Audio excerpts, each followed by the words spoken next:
Oh boy, it's time for another update around here. This doesn't look so good. What's wrong, Chazzy? What happened? Well, we put this all back together again and put it back in the truck a month ago or more, and there was some knocking. And some people said it was lifter knock and that I should just wait, so I let it idle and topped off the fuels, and it just didn't go away, and it was so loud, we just didn't like how it sounded. So one of the few things that we hadn't done to this engine is a new set of lifters and a new cam. So this is the cam that we pulled out of it eventually.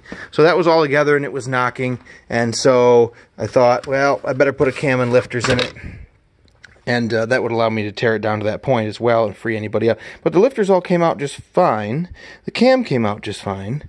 The lobes aren't in terribly bad shape, but you know, a new set of lifters and a cam is like 160 bucks shipped, so I went ahead and did that. Popped it in. The truck was facing the other way back then. I left the engine in the truck because I couldn't bring myself to take it back out again. I stripped it down this far and put new hydraulic lifters all in both sides, and you know, a new cam, and put the front of the engine back together again and the top all back together with new gaskets, and fired it up. And there was still a knock, and so I was really pissed off. And we looking all around, all of us friends of mine, trying not to tear this engine apart again, because it kind of adds up.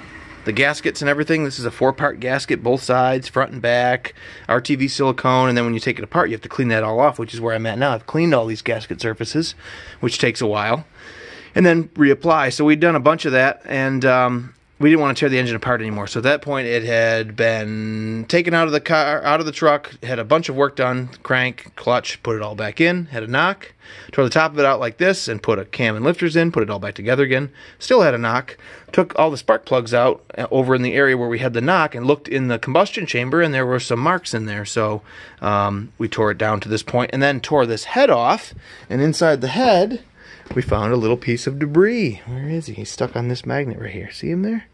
But this whole situation came to a grinding halt.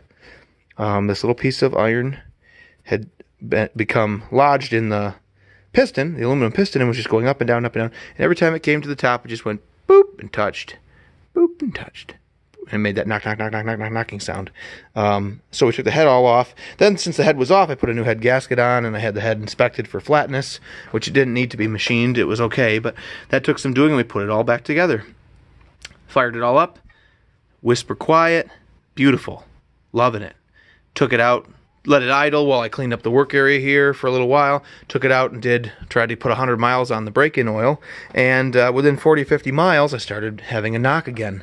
And so this time it was over on this side, and we took just the rocker cover off, and one of the push rods was loose. He could move up and down here under the rockers that run the valves, and between him and the lifter, push rod was loose. So I thought I had a lifter, take a dump right away.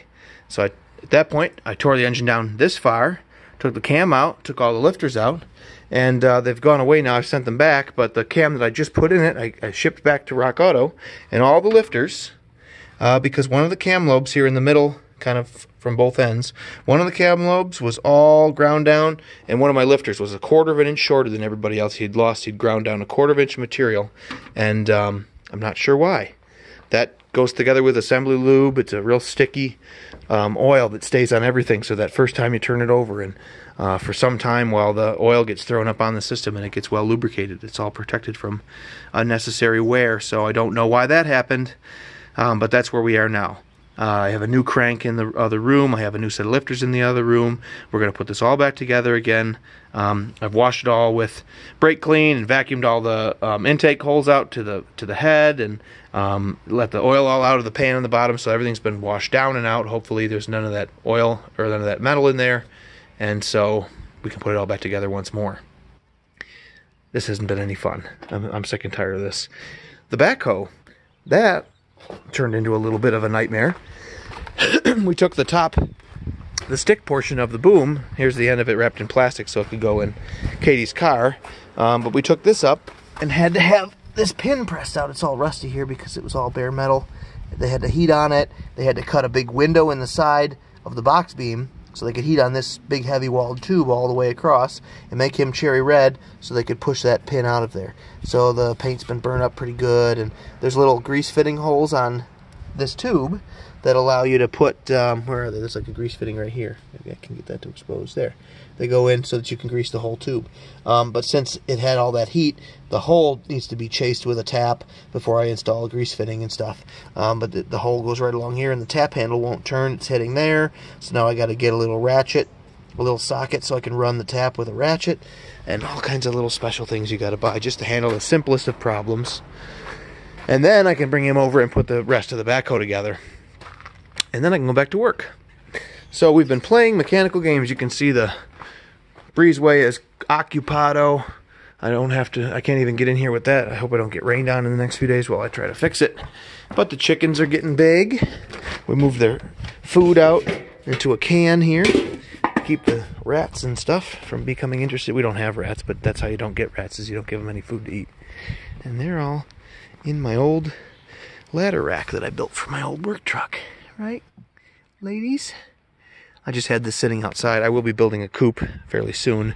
And actually this inspired me to do an A-frame kind of coop. But for now I just threw some chicken wire on the this box, and I had this grill left over from something here that just I bent some pipe strapping over to hold it as a hinge. So now they can come out and enjoy the day while I work on getting to a point where I can afford to build a coop. I have the time and the money. Katie Merrill has been busy. She got our raised garden beds all planted and mulched. We've got cucumber melons, or little cucumber, like cherry tomato things, lettuce. We've got beets in here, zucchini, or maybe cucumber, I think. These are working real nice. We got the water plumbed over here so she could just water things. And then we got all of our tomatoes and peppers in here. And I think there's some kind of a spice there. Not sure what. And we'd killed the grass here with these bales. Here's our rhubarb coming back. We've already taken some and made a pie. But our rhubarb's coming back. I killed the grass here with these bales of mulch so that we could make more of a garden, but we didn't end up needing it. And here's some of our rogue tomatoes again. So that stuff's all coming along. But as soon as I get my project tools fixed, I can go back to work. Because construction is a phase 1 service in New York State, and we have reopened for phase 1. So anyway, stay tuned. We'll be moving on to that little racking barn in the village as soon as I can go back to work. That's what we'll see more of. And we'll follow the vegetables and the raised garden beds and the chicken coop fairly soon, but it's just so nice just to have the 2 cars. The other work truck I think is sold today. I got a deposit on it. So things are happening, although it really came down to the wire here. All right, back to work. Thanks for watching. We'll see you.